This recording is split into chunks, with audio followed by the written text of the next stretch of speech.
all your supporters out there say that Kevin Stefanski was sabotaging you. So you just want to start trouble, huh? No, I want to ask you what your relationship with him is. Yeah, well, what people do outside the building isn't really in my control. It's not in my power. So I don't. You act like I go out there and tell them to do whatever. You know, that's not nothing I can control or nothing I could do. But overall, you know, I'm just happy to be here. Coach Stefanski, you've been coaching since I got here, and you've been doing a very great job. Breaking news alert, and no, your TV isn't glitching.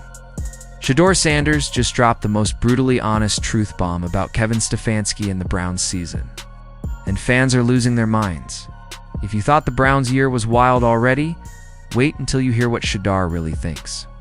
Did he call someone out? Did he predict chaos? Or did he just expose everything? Buckle up! This is about to get messy, hilarious, unbelievable. With everything that's going on. But what is your relationship like with him and when we don't see you guys together? Definitely like a coach. You know, he tells me what I need to do on and off the field. We've definitely grown. Our relationship and everything has grown. So I'm just thankful to be here. Sure, obviously you had a conversation with Kevin about remaining the starter earlier this week. Just what was that moment like for you? Because you talk about the work you put in over 6 months to get to the point to this start. Mm-hmm. But to know that you not only got that opportunity, but you did enough to keep the job. What was that like? Well, I'll say I'm definitely not comfortable though. Breaking developments from the land of Cleveland football, where hope goes to get cardio exercise and disappointment lifts weights. Shedeur Sanders has chimed in with his brutally honest thoughts on Kevin Stefanski and the Browns season. And somehow, the internet is still standing. This dude needs to get fired, man. Kevin Stefanski should be fired. The fact that Shedeur Sanders went out there and looked as good as he did, and you never gave him chance, you never wanted him, you never gave him reps with the ones, and he looked like that with just 1 week of reps with the ones, and you get to the podium, and you don't even commit to him as the quarterback going forward. But even when Dillon Gabriel stunk it up, game after game after game, Dillon Gabriel stunk it up. You always went to the podium, even before watching the film after the game, and said, oh, Dillon's the guy. If you're enjoying, please subscribe Shedeur Sanders to the channel. It helps more than you think. Apparently, someone needed to say out loud what half the city was already Googling at midnight. Is this season real? Or did someone just mod Madden on rookie difficulty and forget to save? I think he's always done a nice job of that. You know, what we appreciate about all of our players is authenticity. He's the same guy every single day. Obviously, on game day, there's a juice that comes with that. There's an excitement that comes with that. But he's played that position for a long time. He knows how to make sure he keeps the main thing the main thing. He performed yesterday. You don't even say his name. You won't commit to him being the quarterback next week, even though Dillon Gabriel is still in concussion protocol. Okay? Come on now. We got a right to sit up there and say 1 + 1 might equal 2. Might equal 2. I mean, damn.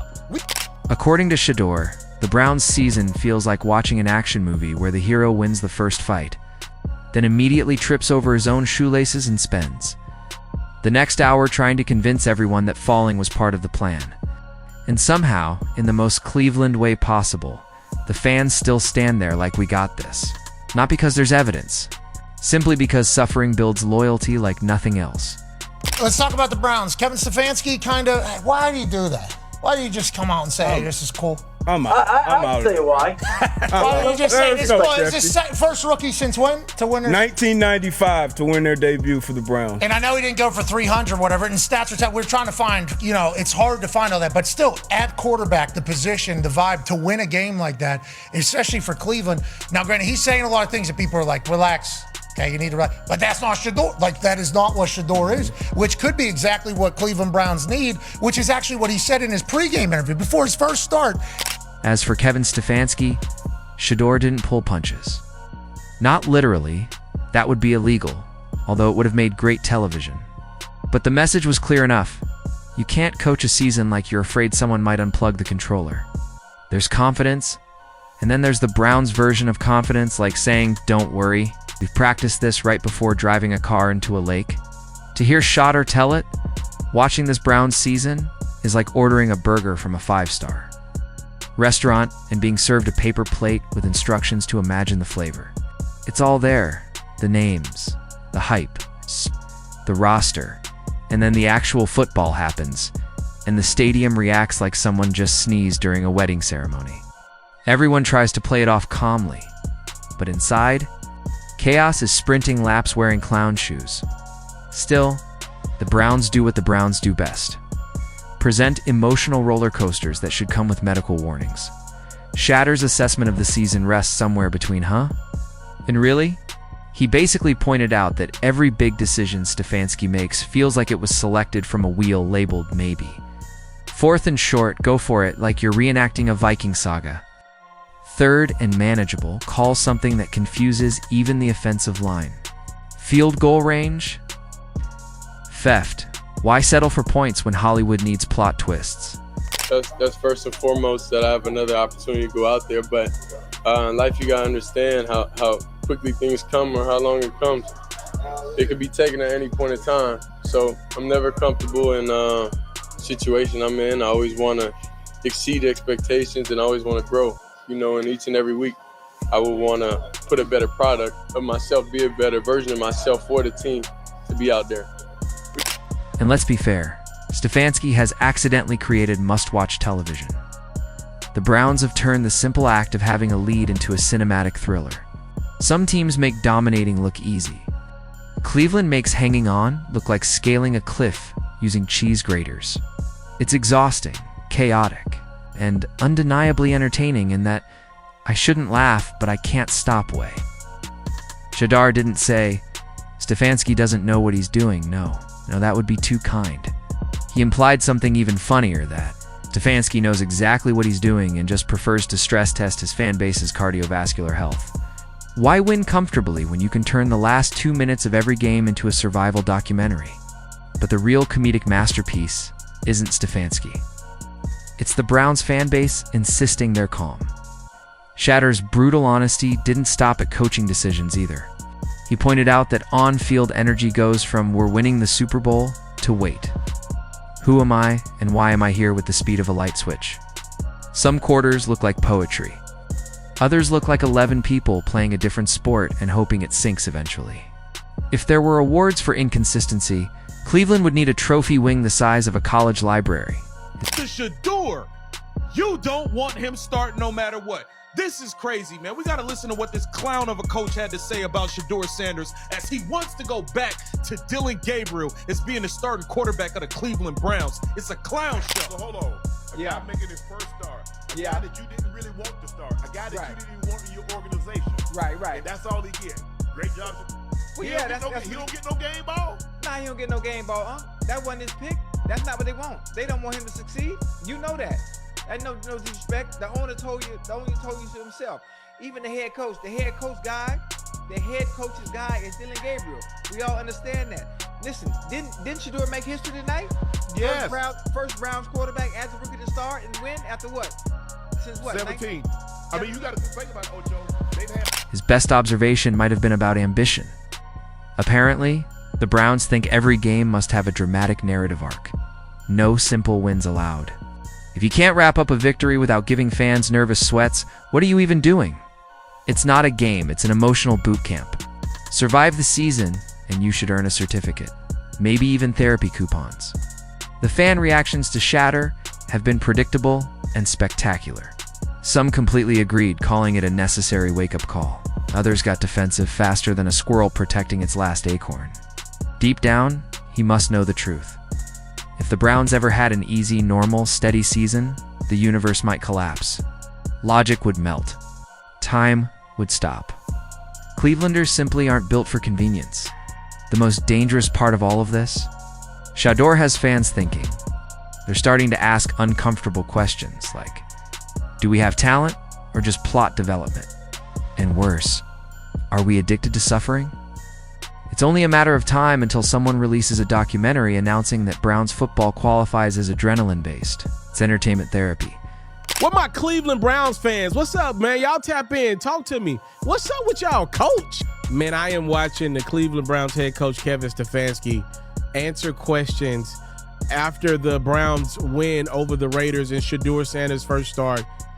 Bro, if you get 5 to 10 minutes of time, go watch Stefanski's post-game presser. You would have thought the Browns lost.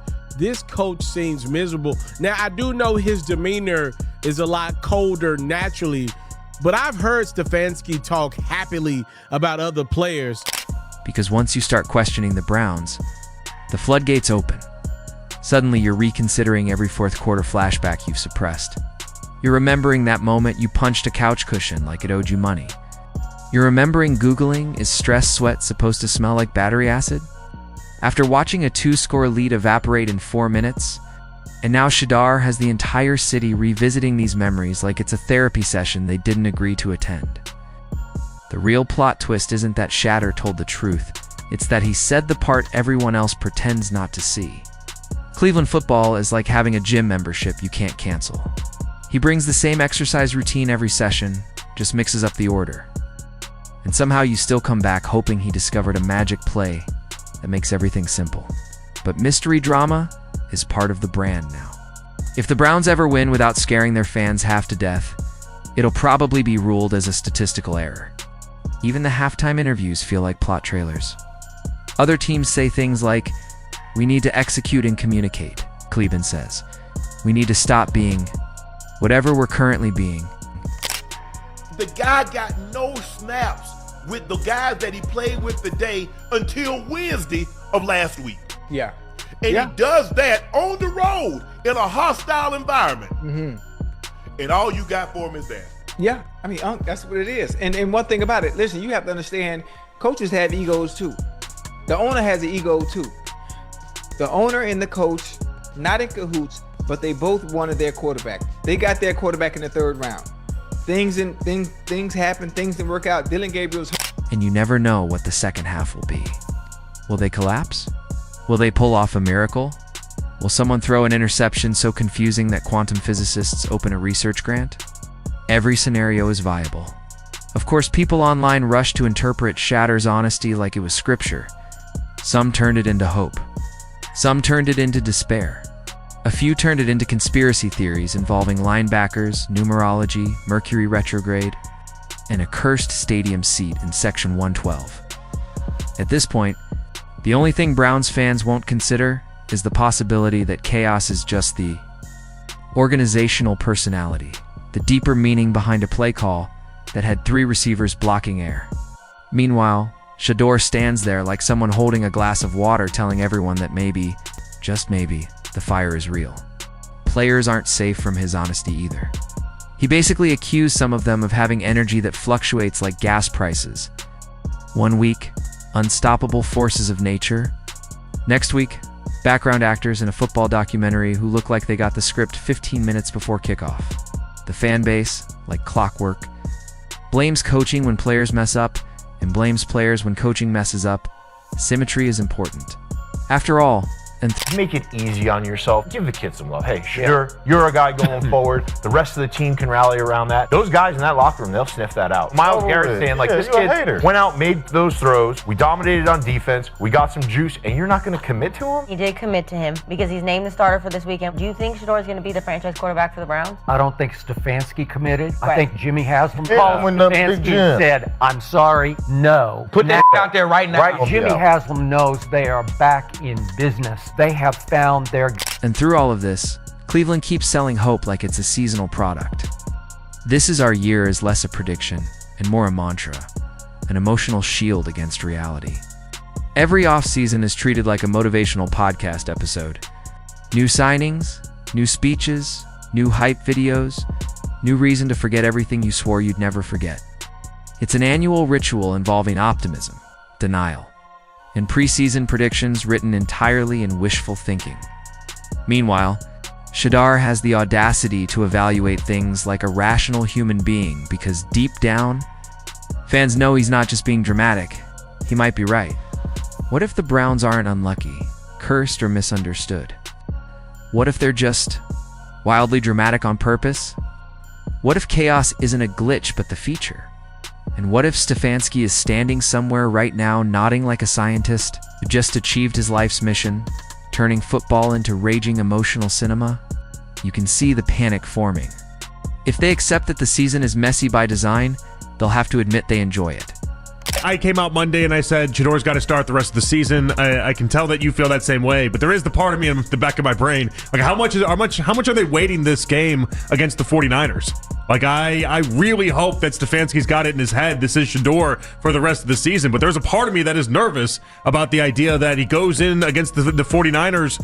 And this, again, we're on a game-by-game basis. He once again is in a spot where he has to prove himself. So I think he is in a game-by-game basis. I think they're going to make him earn everything, and I think they're going to make sure that whatever spark he lit for those guys in the field, that he can keep the spark. And that is a dangerous truth, because the moment a Browns fan confesses, "I think I like the suffering," it becomes less sports and more psychological thriller. It stops being competition and becomes performance. Art Shedeur may have accidentally started the most important conversation in Cleveland. Should football be logical? Or is the city destined to treat every Sunday like a 3-hour near-death experience that defines personality and identity more than emotion should be allowed to? And in case anyone thought this was ending soon, the schedule says otherwise. Future games are waiting patiently to do the exact same thing. They've mastered the art of forcing fans to feel 15 emotions per quarter. Victory isn't the point, survival is. And Shedeur, by simply calling it what it is, has become the guy at the carnival yelling that the roller coaster has loose screws while everyone shrieks we're having fun. If winning is the goal, the season is confusing. If drama is the goal, the season is flawless.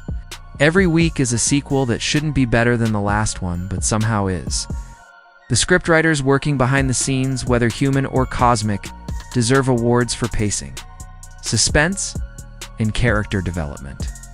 Kevin Stefanski does not want to see Shedeur Sanders win. When you give a person minimalistic opportunities in Shedeur Sanders, the players are responding differently. The fans are responding differently. It's not like he's incapable, because he showed that. Oh yeah, well, we're making it about young man development. You're not making it about young man development. When you sit up here having a guy who's been up under your tutelage going on for 6 months and you haven't developed him the right way, Coach of the Year. What I'm saying is, if you would have gave half of the treatment that you've given Dylan Gabriel, what would that look like? Now that Shedeur has kicked the hornet's nest, everyone's waiting for the Browns' next performance like it's the season finale of a reality show. Not because anyone expects resolution, no. Cleveland doesn't do closure.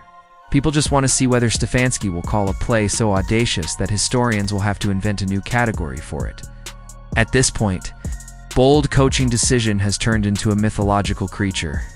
Fans swear they've witnessed but can never prove. Middle ground simply does not exist. The emotional volume knob goes from 0 to emergency alert without passing through anything rational. You can almost picture Shedeur sitting back, arms crossed, watching the chaos unfold. Completely satisfied that the truth has finally gotten its moment in the spotlight. Not because he wanted drama, but because he refused to pretend the Browns are a calm and orderly football organization when everyone knows. The team treats structure like a hypothetical concept. Soon, somebody will try to rewrite the narrative. They always do. Maybe a press conference with reassuring phrases like "we believe in the system and we're building something special." And that's why Shedeur's brutal honesty hit harder than anything. It wasn't negativity. It wasn't disrespect. It was observation delivered without the protective layer of denial Cleveland has grown so fond of. Someone finally pointed at the roller coaster and said, "This isn't transportation. This is chaos for entertainment. And you paid for a season pass." He deserves a lot of credit in how far he came in a week. We talked about this. Like, he didn't drift. He didn't drift in the pocket. He didn't turn his back to the defense. He didn't do some of the things that he did in that first half of play. And we heard about how he had prepared this week as the starter, really took to it. And then he applied it on the field. And he deserves, I think, a ton of credit, because this did not in any way look the way it looked last time out. He deserves a ton of credit for, one, not taking any of those big sacks, Two, being much more confident, seeing the defense and understanding like, hey, maybe this was supposed to be a deep dig in the middle. Maybe that's what makes Browns football magnetic. It's not predictable. It's not relaxing. And half the time, it's not good for anyone's blood pressure. But it's alive. It has personality. It has flair. It has enough unhinged energy to power a medium-sized city. If scientists ever figure out how to convert disbelief into electricity, so will Kevin Stefanski change because of Shedeur's honesty? Absolutely not. He'll probably double down just to prove a point no one asked him to make. Will the Browns season suddenly become stable and sensible? Not a chance. Cleveland isn't a football team. It's a dramatic universe. It's a cinematic experience where logic gets booed off stage and adrenaline takes the lead. Or maybe he was simply factual. Either way, Cleveland didn't get exposed, Cleveland got described. And next week, when the Browns take the field again, everyone already knows exactly how it will go. Something unbelievable will happen.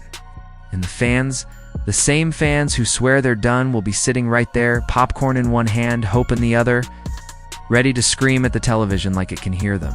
Because that's Cleveland football.